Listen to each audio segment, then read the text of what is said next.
Corona महामारी के बाद समस्या खड़ी हो गई विकट, देश पर छाया आर्थिक संकट। ऐसी 9 बातें जिनका ध्यान रखकर आप कर सकते हैं आर्थिक संकट का मुकाबला। जी हाँ दोस्तों, यही टॉपिक है आज की हमारी वीडियो का। कोविड-19 कोरोना वायरस ने जिस तरह से पूरे विश्व को अपनी जद में ले लिया है, इससे पूरा विश्व स्तब्ध है। बड़े से बड़ा आर्थिक रूप से सुदृढ़ मूर्तः विकसित देशों का दर्जा प्राप्त देश भी जब आज अपने आर्थिक भविष्य को लेकर सोचने पर मजबूर है, तो ऐसे में हमारा देश भारत, जो एक प्रगतिशील व विकासशील देश की श्रेणी में आता है, कैसे इस परेशानी पर नियंत्रण पा पाएगा। शुरू करते हैं ये वीडियो। नमस्कार दोस्तों, मेरा नाम डॉक्टर LK सक्सेना है। मैं एक naturopathic physician, motivational speaker, corporate career and health counsellor हूँ। आप हमारे बारे में और अधिक जानकारी हमारी वेबसाइट से भी प्राप्त कर सकते हैं, जिसका लिंक भी मैंने डिस्क्रिप्शन में डाल दिया है। पूरा विश्व कोविड-19 कोरोना वायरस के संक्रमण से फैली अब तक की सर्वाधिक भयानक महामारी से ग्रसित है, और जिन देशों में समाप्त भी हो गया है, वहां पर भी भयंकर वैश्विक आर्थिक संकट पैदा हो गया है, जिससे उभरने में बहुत लंबा समय लगेगा। इस महामारी ने अन्य देशों की भांति ही अपने देश भारत में भी व्यापक तबाही मचाई है, और इसका हमारे देश पर बहुत गहरा असर हुआ है। हमारे देश को बहुत बड़ा आर्थिक नुकसान उठाना पड़ा है। इस महामारी से हमारे सारे कामकाज ठप हो गए हैं, समस्त उद्योग धंधे बंद हो गए हैं, पूरा देश लॉकडाउन में चला गया है, जो जहां था वहीं रुकने को मजबूर हो गया है। समाज का प्रत्येक वर्ग इससे अछूता नहीं रहा है, क्या गरीब और क्या अमीर, सब परेशान है। देश के लाखों लोगों ने अपने अपने तरीके से इस महामारी के विरुद्ध किसी न किसी रूप में अपना सहयोग दिया है। करोड़ों लोग जो बेरोजगार हो गए थे, जिनके पास खाने को कुछ नहीं था, उन्होंने जो कुछ भी अभी तक कमा रखा था सब खर्च हो गया, और आखिर चलता भी तो कितने दिन। जहाँ काम करते थे वो बंद हो गया, कोई नया काम अभी तक शुरू नहीं हुआ है। कुछ लोग ऐसे भी रहे जो जिस जगह रहते थे उन्हें वो जगह भी छोड़नी पड़ गई। ऐसे में भारत की केंद्रीय व प्रदेश सरकारें, कुछ संस्थाएं, NGOs और लाखों लोग उनकी सहायता के लिए आगे आए। मैं उन सबका स्वागत करता हूँ, हार्दिक अभिनंदन करता हूँ, आभार व्यक्त करता हूँ। किंतु मित्रों, दूसरे पर निर्भरता कब तक चलेगी? हमारे देश के लोग पहले की तरह पुनः अपने पैरों पर कैसे खड़े हो सकते हैं? कैसे देश की अर्थव्यवस्था की रेलगाड़ी पुनः पटरी पर आएगी? बहुत सोचनीय और संजीदा विषय हो सकता है। इसी क्रम में मैंने भी अपने चैनल आदित्य लाइफ सॉल्यूशंस के अंतर्गत Aditya psycho health care and counselling centre व कैरियर एडवाइस, एक काउंसलिंग एंड गाइडेंस सर्विसेज के सानिध्य में देश की आर्थिक प्रगति व उन्नति के लिए छोटी छोटी वीडियोस के माध्यम से एक छोटा सा प्रयास किया है। ये वीडियोस निश्चित ही अपने देश के लोगों को काम करने की प्रेरणा, सही मार्गदर्शन, उचित दिशा और उपयुक्त उपाय व सुझाव देकर उन्हें वापस अपने पैरों पर खड़ा होने में सहायता प्रदान करेंगी, और निश्चित ही आपके दिल को छू लेंगी तथा वास्तविक रूप में हम सब देशवासियों को लाभ पहुंचाने वाली होंगी। तो दोस्तों, आइए शुरू करते हैं। कोरोना महामारी के बाद समस्या खड़ी हो गई विकट, देश पर छाया आर्थिक संकट। ऐसी 9 बातें जो कर सकती हैं महामारी के बाद आर्थिक संकट का मुकाबला।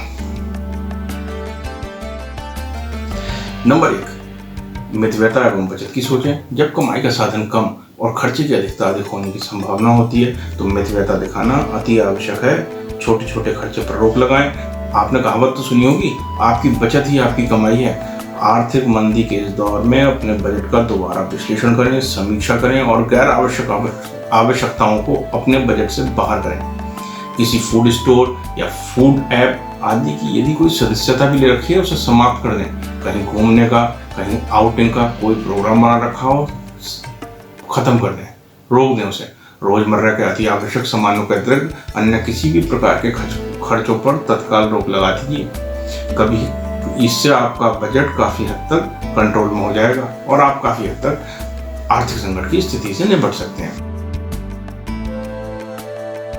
नंबर 2, नकद पैसा कम से कम इस्तेमाल करें। कम से कम अपने पास नकद पैसा रखें। आर्थिक मंदी के समय में मुद्रा के अवमूल्यन के कारण वैल्यू लगातार गिर रही है। इसका मतलब वस्तुओं की कीमतें भी लगातार बढ़ती चली जा रही हैं। मान लीजिए यदि आज आपको कोई वस्तु 10 रुपए प्रति किलो मिलती है, और आप देखेंगे जल्दी वो 15-16 रुपए किलो हो गए, और उसके बाद कुछ ही समय में 20 से 25 रुपए किलो हो गए, या और अधिक भी पहुंच सकती है। इसलिए नकद पैसा कम से कम इस्तेमाल करें, उसको सेफ रखें, क्योंकि अभी इसका पूरा लाभ नहीं मिलेगा। भंडारण से बचें। असामान्य परिस्थितियों में किसी भी वस्तु का जरूरत से अधिक अनावश्यक भंडारण ना करें, क्योंकि इस समय इस वस्तु के रेट बहुत अधिक होते हैं, और आवश्यकता से ज्यादा भंडारण कर आप कहीं ना कहीं किसी और जरूरतमंद का हक भी मार रहे होंगे। व्यापारी वर्ग के द्वारा यदि किसी आवश्यक वस्तुओं का निर्धारित मात्रा से ज़्यादा भंडारण किया जाता है तो सरकार के द्वारा उसके विरुद्ध कानूनी कार्रवाई भी की जा सकती है।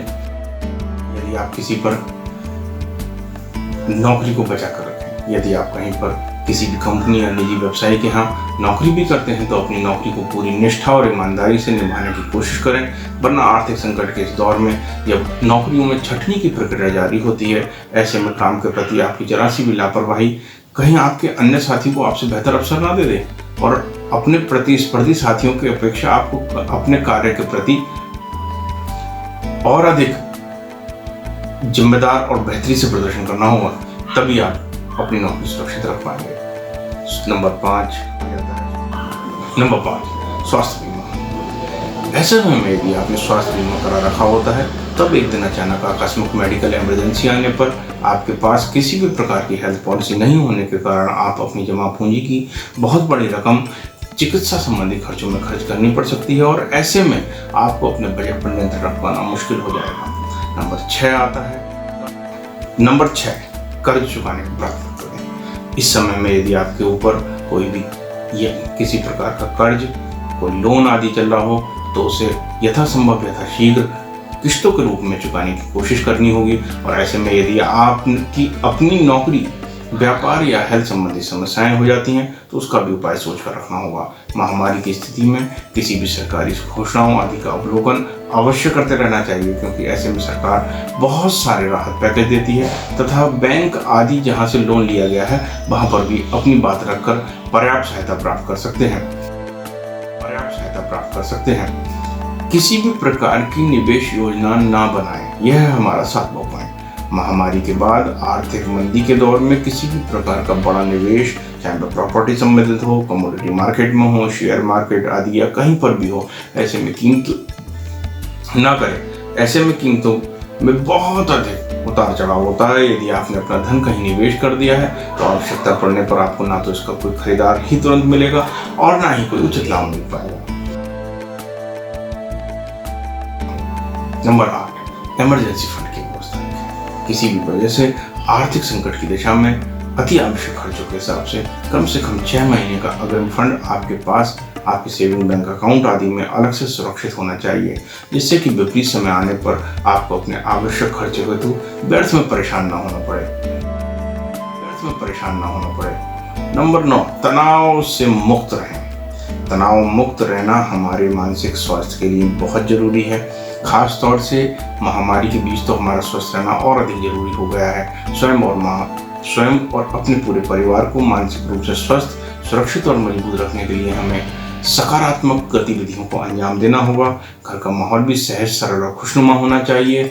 हम सभी को सकारात्मक सोचना चाहिए, तभी इस महामारी के प्रभाव को जल्दी खत्म कर सकते हैं। अच्छा या बुरा, कोई भी दौर अधिक समय के लिए नहीं आता है, समय फिर बदलेगा। ऐसे ही सकारात्मक विचार अपने मन में लाने होंगे।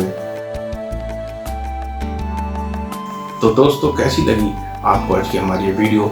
हमारे उत्साहवर्धन के लिए कमेंट बॉक्स में जाकर फटाफट बढ़िया कमेंट कीजिए। और जैसा कि मैं हमेशा कहता हूँ, देश हित में, राष्ट्र में, स्वहित से ऊपर उठकर परहित में अभी के अभी हमारे चैनल को सब्सक्राइब करें, लाइक करें और शेयर करें। और हाँ दोस्तों, बेल आइकन को दबाना ना भूलें, जिससे कि इस प्रकार की बेहतरीन वीडियो आपको सबसे पहले पहुंचती रहे। हमारी अन्य वीडियोस को देखने के लिए स्क्रीन में ऊपर की तरफ लाइन में लगे आई बटन पर क्लिक करें।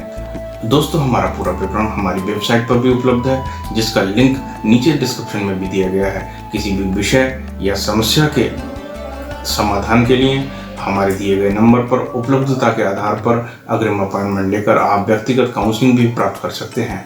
इसके अलावा मेरा इसी वीडियो के माध्यम से देश के समस्त स्कूल्स, कॉलेजेस, हॉस्पिटल्स या कोई भी ऐसी संस्था जो कहीं पर भी अपना जागरूकता अभियान चलाना चाहती है या चला रही है या आयोजित करना चाहती है, तो उनके लिए सूचना है कि हमारी संस्थाएं निःशुल्क काउंसलिंग कार्यशाला एवं नेचुरोपैथी कैंप लगवाती हैं। इसके लिए हमारे दिए गए नंबर पर उपलब्धता के आधार पर अग्रिम अपॉइंटमेंट लेकर संपर्क कर सकते हैं। वीडियो देखने के लिए बहुत बहुत धन्यवाद। आपका दिन शुभ हो। नमस्कार।